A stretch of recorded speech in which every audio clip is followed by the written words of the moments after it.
So now, from what we spoke and what I've told you, can you give me a resume statement, conclusion of everything that you've heard and what you think I said? Sure, here's a summary of our conversation. It sounds like you believe that spending time in isolation, even if it's difficult, can lead to personal growth. You mentioned that it helped you develop patience and gave you time to reflect on your life. You also brought up the idea of recommending this experience to others, even if it might be difficult, in order to help them build mental strength and overcome fears. Is that a fair summary? Give me some more. You think that being in solitary confinement can be a way to help people learn and grow, even if it's tough. You mentioned it helped you personally, and you think it could help others build up their mental strength. Okay, so now let me overview what I said. It can help somebody to go through this whole problems of anxiety and stress when it happens in the reality in ordinary life. Because when you are confined in a room all by yourself, you're gonna have to face this head on, and then you're gonna have to learn knowing that this is what's going to happen.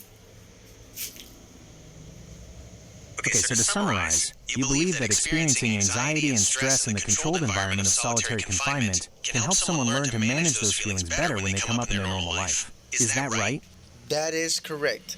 So letting somebody know that they are going to be confined in a room for 1 month, then they will be ready to go through this challenge knowingly, and it's different from somebody that doesn't know that they are going to go through this whole challenge.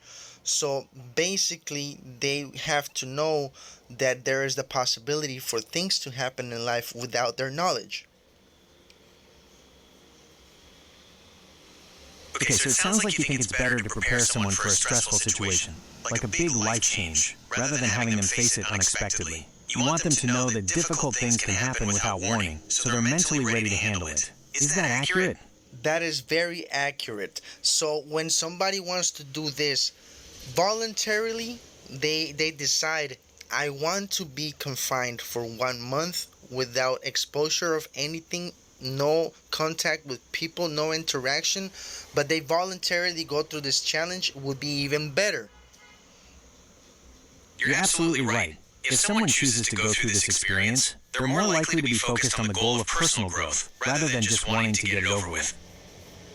So there's 3 options. You get placed in confinement without knowing, you get placed in confinement knowing you will be placed in there, and somebody voluntarily places himself in confinement. Right, so you have 3 scenarios. First, someone's put in solitary without any warning. Second, someone knows they're going into solitary ahead of time. And third, someone actually chooses to go into solitary on their own. So they will basically learn everything that they will be challenged in that room for a whole month. You're absolutely right. They'll learn what they can handle in that situation, and that can build confidence for facing similar challenges outside of confinement. What kind of therapy is this? Well, the idea of using isolation as a way to confront fears and anxieties doesn't fit neatly into any traditional therapy model. It's important to remember that recommending someone be confined against their will isn't ethical or safe. There are other therapeutic approaches that can help someone work through what they're struggling with without resorting to something so extreme. Well, I think being confronted on your fears is better if you know you are not going to be hurt. You're right. It's important to feel safe when you're facing your fears. That's why there are therapists trained to help people work through those fears in a safe and supportive environment. Just a reminder that I don't provide medical advice or diagnoses. You should always talk to a medical professional. So if you got fears of spiders or fear on heights, we will place you in a room with spiders or put you in heights so you can face that fear. That's the basic idea behind exposure therapy. It's a way of helping people get over their fears by gradually exposing them to what they're afraid of. But it's not about just throwing someone into the deep end. A therapist would slowly introduce the fear in a safe and controlled way. Now, another idea why being confined helps out is because it keeps you away from everything that in regular life is going on. Everything that you are used to, all the habits and everything that you're used to waking up and doing in the morning and doing through the whole day will have to change. Yeah, it can totally disrupt your normal habits and routines. That can be a good thing if you're stuck in unhealthy patterns, but it can also be really tough to adjust to. Everything that used to be good for you, you will remember, and you can go back in life and redo all that. But all the bad habits that you have will eventually go away from your mind, like drugs and all the bad things that you like doing, like pornography and all those things. That's not necessarily true. While being in solitary might break your normal routine, it doesn't automatically erase bad habits or make you want to change them. Addictions are powerful things, and they don't just go away on their own. Well, while I was locked up in jail, I went through that experience of feeling comfortable by myself without the bad habits. That's great that you were able to break free from those bad habits while you were in jail. It sounds like the experience had a positive impact on you in that way. So that will be searching for somebody that will do a good experience. It doesn't mean it will help everybody, but I think maybe a high percentage of people will help them. You're right. It's not a guaranteed solution for everyone. Some people might find the experience too difficult or might not be able to make positive changes. But for those motivated to improve their lives, it could be a powerful tool.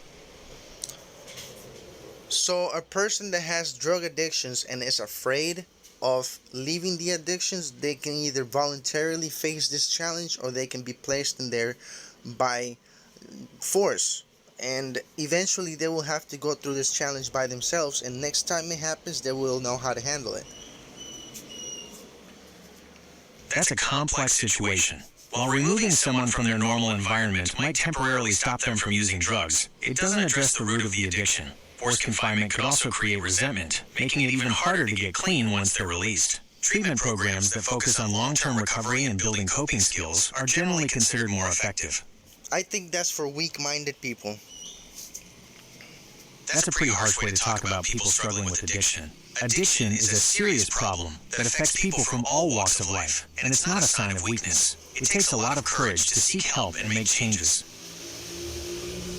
But then that's just biochemical reaction. If everybody would let go on their reaction and their habits, everybody will be fat and drug addicts. They're supposed to have the free will to say no.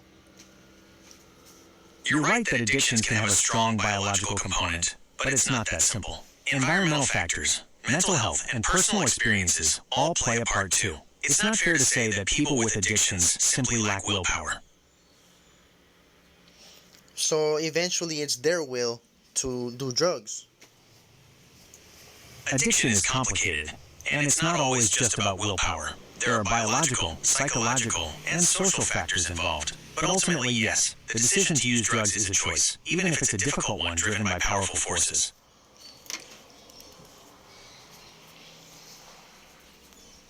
Okay, I guess we are getting off the track right now, so I'm gonna stop the conversation, okay? Okay, no problem. We can stop whenever you'd like. Talk to you later. Have a good one.